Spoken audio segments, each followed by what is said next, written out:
ಅಕ್ಕ ಸುಮ್ಮನಿರಕ್ಕ, ನೀನು ಅಳೋದನ್ನೇ ನನ್ನ ಕೈಯಿಂದ ನೋಡೋಕ್ಕಾಗ್ತಾ ಇಲ್ಲ.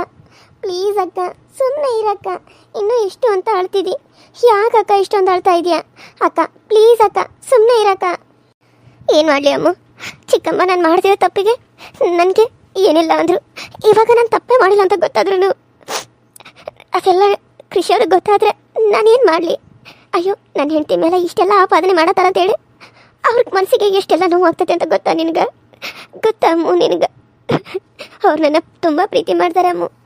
ಅವ್ರಿಗೇನಾದರೂ ಇದೆಲ್ಲ ಗೊತ್ತಾದ್ರೆ ಅವ್ರು ಅದನ್ನು ಭಾಳ ಮನಸ್ಸಿಗೆ ಹಾಕೊಂಡು ಬಿಡ್ತಾರೆ. ನನಗೇನು ಮಾಡ್ಬೇಕಂತ ಗೊತ್ತಾಗ್ತಾ ಇಲ್ಲ ಅಮ್ಮು, ಗೊತ್ತಾಗ್ತಾ ಇಲ್ಲ. ಅಮ್ಮ ಯಾಕಾದರೂ ನನ್ನ ಬಿಟ್ಟು ಹೋದ್ಲೋ ಏನೋ, ಜೊತೆಗೆ ನನ್ನನ್ನು ಕರ್ಕೊಂಡು ಹೋಗ್ಬೇಕೋ ಇಲ್ಲೋ. ಅಮ್ಮ ಸಾಯ್ಬೇಕಾದ್ರೆ ಅಷ್ಟೆಲ್ಲ ನೋವಲ್ಲಿದ್ರು ನನ್ನನ್ನು ಭೂಮಿ ಮೇಲೆ ತಂದಿಟ್ಟು ಸತ್ತೋಗ್ಬಿಟ್ಲು. ಆದರೆ ಇವಾಗ ನಾನು ಯಾಕಾದರೂ ಭೂಮಿ ಮೇಲಿದ್ದೀನಿ ಅನ್ನೋ ಹಾಗೆ ಆಗ್ತಾ ಇದೆ ನನಗೆ. ಸಮಾಧಾನ ಮಾಡ್ಕೋ ಅಕ್ಕ, ಸಮಾಧಾನ ಮಾಡ್ಕೋ. ಅಕ್ಕ ಹೆಂಗೋ ಇವತ್ತು ನೀನು ಭಾವನ ಜೊತೆ ನಿಮ್ಮ ಮನೆಗೆ ಹೋಗ್ತೀಯ, ಅಲ್ಲಾದರೂ ಆರಾಮಾಗಿ ನೆಮ್ಮದಿಯಾಗಿರಕ್ಕ. ನಾನು ಅಷ್ಟೇ ಆ ದೇವ್ರ ಹತ್ರ ಕೇಳ್ಕೊಳ್ಳೋದು. ಇಲ್ಲಂತೂ ನಿಂಗೆ ನೆಮ್ಮದಿ ಅನ್ನೋದೇ ಇಲ್ದಂಗೆ ಆಗೈತಿ. ಅಲ್ಲಾದರೂ ನೀನು ಚೆನ್ನಾಗಿರಕ್ಕ, ಅಲ್ಲಾದರೂ ನೀನು ಚೆನ್ನಾಗಿರಕ್ಕ. ನೀನು ಈ ರೀತಿ ಕಷ್ಟಪಡೋದನ್ನು ನೋಡಿ ನೋಡಿ ನನಗಂತೂ ತುಂಬ ನೋವಾಗ್ತಾಯಿದೆ ಅಕ್ಕ. ನಾನು ಹಣೆ ಬರೋಣ ಹಂಗೈತೆ ಅಮ್ಮ, ಏನು ಮಾಡೋಕ್ಕಾಗ್ತೈತಿ? ನೀನೇ ನೋಡಿದಿ, ನೀವು ಹುಟ್ಟಾಗಿಂದ ನೋಡ್ಕೊತ ಬರಕತ್ತಿದ್ದಿ. ನಾನು ಎಷ್ಟು ನೋವು ಪಡ್ತಾನಂತ ಹೇಳಿ, ಎಷ್ಟು ಕಷ್ಟ ಅನುಭವಿಸಿದ್ರು, ಎಷ್ಟು ನೋವು ಅನುಭವಿಸಿದ್ರು ನನಗೆ ಖುಷಿ ಅನ್ನೋದನ್ನು ಇಲ್ಲ ಜೀವನದಾಗ. ಖುಷಿ ಅನ್ನೋ ಸಿಕ್ಕಿರೋದು ನನಗೆ ಕೃಷಿ ಅವರಿಂದ. ಅವ್ರು ನನ್ನ ಜೀವನದಾಗ ಯಾವಾಗ ಬಂದರು ಅವಾಗಿಂದ ನನ್ನ ಜೀವನದಾಗ ಖುಷಿನ ತುಂಬಿತ್ತು. ಆದರೆ ಅವ್ರು ನನ್ನ ಬಿಟ್ಟು ದೂರ ದೇಶದಲ್ಲಿ ಹೋಗಿ ಕೆಲಸ ಮಾಡುವಾಗ ಮನಸ್ಸಿಗೆ ನೋವಾಗ್ತಿತ್ತು. ಆದರೆ ಅತ್ತಮ್ಮ ನನ್ನ ಒಂದು ದಿನಾನೂ ಬೇಜಾರಾಗಕ್ಕೆ ಬಿಡಲಿಲ್ಲ. ನನ್ನನ್ನು ಅಷ್ಟು ಚಂದ ನೋಡ್ಕೊತಿದ್ರು. ಅಜ್ಜ ಬಂದಮೇಲೆ ಸ್ವಲ್ಪ ನಂಗೆ ನೋವಾಗಿರೋದಷ್ಟೇ. ಅದು ಬಿಟ್ರೆ ನನಗೆ ನೋವು ಆಗ್ತಿರೋ ಹಂಗೆ ನೋಡ್ಕೊಂಡಿದ್ದಾರೆ. ಆದರೆ ಇಲ್ಲಿ ಯಾವಾಗಲೂ ನೋವು ಪಟ್ಕೊತಾನೆ ಬಂದೇನಿ. ಆದರೆ ಇಲ್ಲೇ ಬರಬೇಕು, ಇಲ್ಲೇ ಇರಬೇಕು. ಯಾಕೆ ಈ ಹೆಣ್ಮಕ್ಳಿಗೆ ತವ್ರ ಮನೆ ಅಂದರೆ ಅಷ್ಟೊಂದಿದು?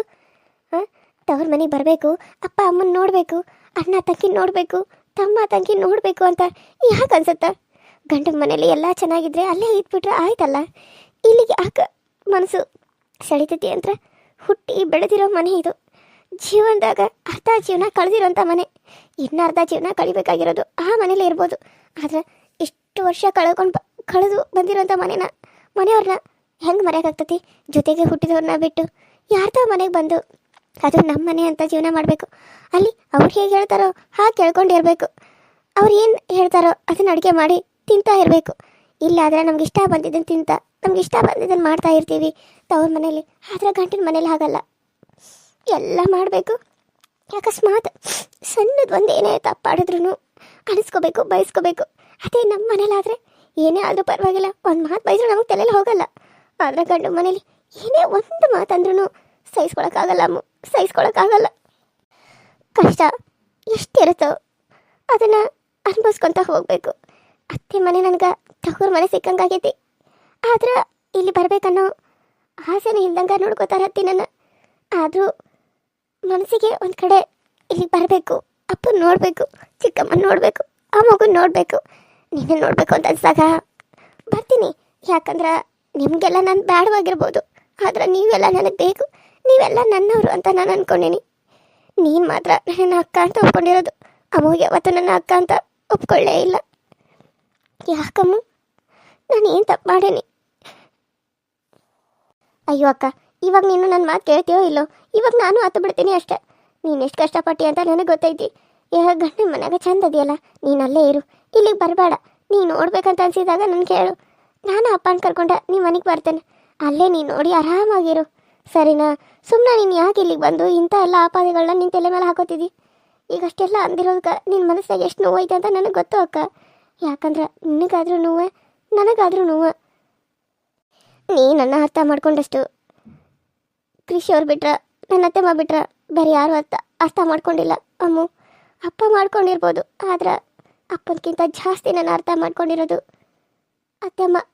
ಅವರು ನನ್ನನ್ನು ತುಂಬಾ ಅರ್ಥ ಮಾಡ್ಕೊಂಡಿದ್ದಾರೆ. ಅವರಂತ ಅತ್ತೆ ಸಿಗಕ್ಕ ನಾನು 7 ಜನ್ಮದ ಪುಣ್ಯ ಮಾಡಿದ್ದೇನೆ ಗೊತ್ತು. ನಂಗೆ ಏನು ಮಾತಾಡ್ಬೇಕಂತಲೂ ಗೊತ್ತಾಗ್ತಾ ಇಲ್ಲ ಅಮ್ಮ. ನಂಗೆ ಹತ್ತು ತಲೆ ಎಲ್ಲ ನೋವ್ತಾ ಇದೆ.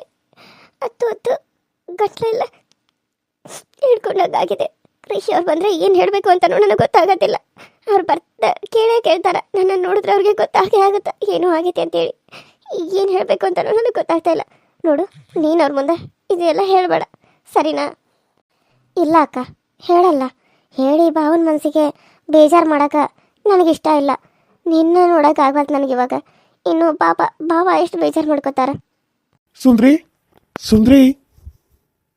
ಹಾಂ ರೀ, ಇಲ್ಲೇ ಇದ್ದೀವಿ ಹಿತ್ತಲಲ್ಲಿ. ಸರಿ, ಬಂದೆ. ಅಯ್ಯೋ ಅಕ್ಕ, ಭಾವ ಬರ್ತಾ ಇದ್ದಾರೆ, ಕಣ್ಣೀರು ಒರೆಸ್ಕೋ ಅಕ್ಕ. ಹ್ಞೂ ಅಕ್ಕ, ನಗ್ನಗ್ತಾ ಇರಕ್ಕ, ಯಾಕಕ್ಕ ಇನ್ನೂ ಸಪ್ಪಗೆ ಇದೆಯಾ? ಬನ್ನಿ ಭಾವ. ನಾನು ಅಕ್ಕ ಹಾಗೆ ಸುಮ್ಮನೆ ಮಾತಾಡ್ತಾ ಇದ್ವಿ.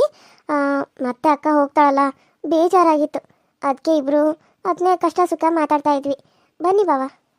ಅಯ್ಯೋ, ಹಾಗಾದ್ರೆ ನಾನು ನಿಮಗೆ ಡಿಸ್ಟರ್ಬ್ ಮಾಡಿದ್ನ? ನೀವು ಮಾತಾಡಿ, ನಾನು ಆಮೇಲೆ ಬರ್ತೀನಿ. ಅಯ್ಯೋ ಹಾಗೇನಿಲ್ಲ ರೀ, ಬನ್ನಿ. ಏನಾಯಿತು, ಏನಾದರೂ ಹೇಳೋದಿತ್ತಾ? ಯಾಕೆ ಸುಂದ್ರಿ, ಯಾಕೆ ಇಷ್ಟೊಂದು ಡಲ್ ಆಗಿದೆಯಾ? ಏನಾಯಿತು? ಅಳ್ತಾ ಇದೆಯಾ? ನಿಜ ಹೇಳು, ಅಳ್ತಾ ಇದೆಯಾ ನೀನು?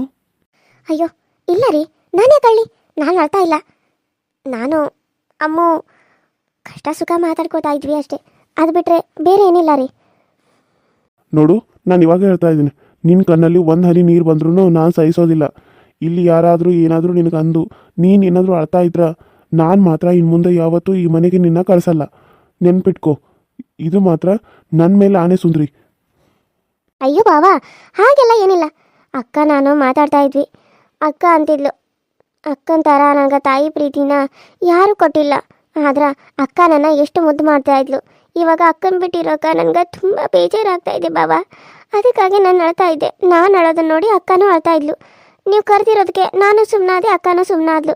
ನೀವು ನೋಡಿದ್ರೆ ಏನೇನೋ ಅಂತ ಇದ್ದೀರಾ, ಹಾಗೆಲ್ಲ ಏನಿಲ್ಲ ಬಾವಾ.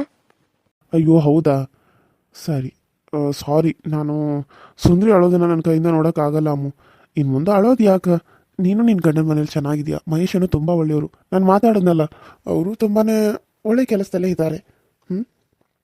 ನಿಂಗೂ ಒಳ್ಳೆ ಗಂಡನೇ ಸಿಕ್ಕಿದ್ದಾರೆ, ಅದರಲ್ಲೂ ಮನೆಯಲ್ಲಿ, ಅತ್ತೆ ಮನೆಯಲ್ಲಿ ನೀನು ಮದುವೆಯಾಗಿ ಹೋಗಿರೋದು. ಚೆನ್ನಾಗೇ ಇರ್ತೀಯ.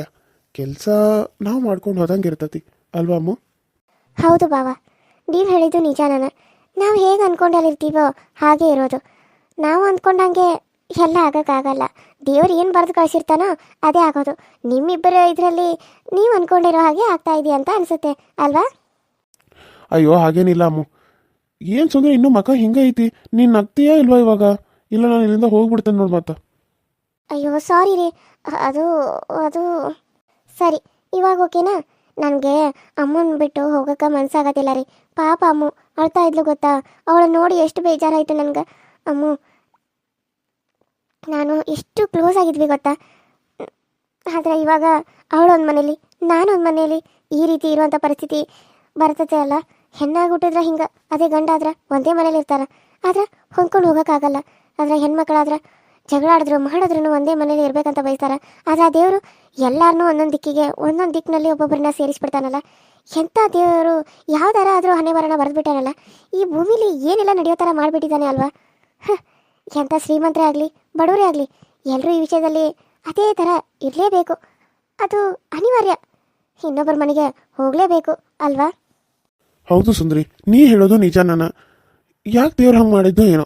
ಗಂಡು ಮಕ್ಕಳು ಯಾಕೆ ಹೆಣ್ಮಕ್ಳು ಮದುವೆ ಆದಮೇಲೆ ಹೆಣ್ಮಕ್ಳು ಮದುವೆಗೆ ಹೋಗ್ಬೇಕಂತ ಮಾಡಲಿಲ್ಲ? ಹೆಣ್ಮಕ್ಳೇ ಯಾಕೆ ಗಂಡು ಮಕ್ಳು ಮನೆಗೆ ಬರಬೇಕು ಅಂತ ಮಾಡಿದ್ನ ಏನೋ? ನನಗಂತೂ ಒಂದೂ ಗೊತ್ತಾಗ್ತಾ ಇಲ್ಲ. ಹೆಣ್ಮಕ್ಳು ದುಡಿದು ತಂದೆ ತಾಯಿ ನೋಡ್ಕೊಳಕ್ಕಾಗಲ್ಲ, ಗಂಡು ಮಕ್ಕಳು ದುಡಿದು ತಂದೆ ತಾಯಿ ನೋಡ್ಕೋತಾರೆ ಅಂತ ಗಂಡು ಮಕ್ಕಳನ್ನ ತಂದೆ ತಾಯಿ ಹತ್ರ ಇರೋ ಹಾಗೆ ಹೆಣ್ಮಕ್ಳನ್ನ ಬೇರೆಯವ್ರ ಮನೆಗೆ ಹೋಗೋ ಥರ ಮಾಡಿದಾನೆ ದೇವರು. ಹೇಗಲ್ವಾ? ಅಲ್ಲಿ ಅವ್ರ ಮನೇಲಿ ಇರೋ ಗಂಡು ಮಕ್ಕಳಿಗೆ ಹೆಣ್ಮಕ್ಳು ಹೋಗಿ ಇರಲ್ಲ. ಆ ಗಂಡನಿಗೆ ಮತ್ತು ಅತ್ತೆ ಮಾವನಿಗೆ ಹೋಗಿ ಅಡುಗೆ ಮಾಡಿ ಕೊಡೋಕ್ಕೆ ಮನೇಲಿ ಒಬ್ಬರು ಬೇಕು. ಆವಾಗ ಇಲ್ಲಿರೋ ಹೆಣ್ಮಕ್ಳು ಅಲ್ಲಿ ಹೋಗಿ ಅಡುಗೆ ಮಾಡೋ ಹಾಗೆ, ಅಲ್ಲಿರೋ ಗಂಡು ಮಕ್ಕಳು ಇಲ್ಲಿ ಬಂದು ಮಾಡೋ ಹಾಗೆ ಇದ್ದಿದ್ರೆ ಎಷ್ಟು ಚೆನ್ನಾಗಿರ್ತಿತ್ತಲ್ವಾ ಸುಂದರಿ? ಅಯ್ಯೋ ಬಾವಾ, ಹಾಗೇನಾದರೂ ಆಗಿದ್ರೆ ಮುಗಿದು ಹೋತು. ನೆನೆಸ್ಕೊಂಡ್ರೆ ನಗು ಬರಾಕತ್ತೈತೆ ನನಗೆ.